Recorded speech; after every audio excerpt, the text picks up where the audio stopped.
مدینہ طیبہ کا چپا چپا قابل احترام ہے، یہ وہ لائق ادب سرزمین ہے جس پر جا بجا فخر کونین سردار دو جہاں صلی اللہ علیہ وسلم کے قدم مبارک پڑے ہیں۔ علماء نے مدینہ طیبہ کے 94 نام شمار فرمائے ہیں جو اس کی عظمت اور بڑائی کا ایک اور ثبوت ہے۔ مدینہ طیبہ کا سفر شروع کرتے وقت مسجد نبوی صلی اللہ علیہ وسلم کی زیارت کی نیت کریں اور راستہ بھر درود شریف کا بکثرت ورد رکھیں، بلکہ فرائض اور ضروریات سے جتنا وقت بچے درود شریف کے ورد میں گزاریں۔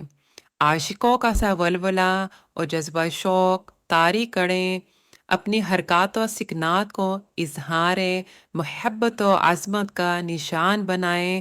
جو مدینہ النبی صلی اللہ علیہ وسلم قریب آتا جائے، ذوق و شوق عجز و نیاز فزوں تر ہوتا جائے، زبان درود شریف سے تار، دل حب رسول سے معمور ہو، مگر یہ ہمیشہ مرحوظ رہے۔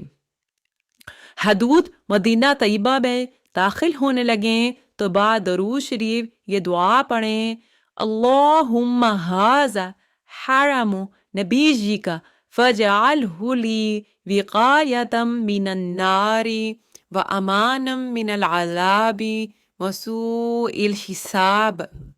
اے اللہ، یہ تیرے محبوب نبی صلی اللہ علیہ وسلم کا حرم محترم ہے، تو اسے میرے لیے دوزخ سے آڑ بنا دیں اور آخرت کے عذاب اور حساب کی سختی سے امن دلانے کا ذریعہ بنا دیں۔